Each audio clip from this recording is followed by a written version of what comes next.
kishte filozof të njohur në Andaluzi. Ishte për shembull Ibn Rushdi.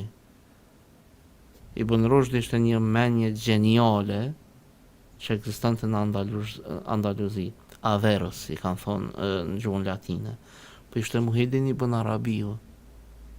Për shembull, babai Muhyiddin Ibn Arabiu u ka nxënë si Ibn Rushdit. Edhe këto e kanë mendje Ibn Hazmi ka qenë atë kohë, Moshe bin Maimonidis. Po bisedojmë për një vend edhe për një epokë ku kolosët e dijeve botnore kanë ekzistuar në atë kohë.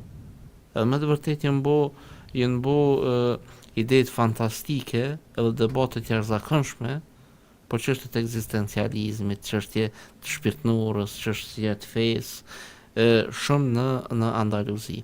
Ka pas edhe të devotshëm, po du me të kallëzu ka një farë bashkëdyzimi, ku ka mbjetu edhe liberalja dhe konservativja bashkë. Nuk përplasëshin. Nuk përplasëshin për shkak sepse ishte një debat i hapën. Okay. Aty kanë mbjetu edhe dy popuj, ka pas berber dhe arab. Po dhe janë kanë edhe fiset arabe dhe fiset berbere, ka pas një ndryshmëri të madhe.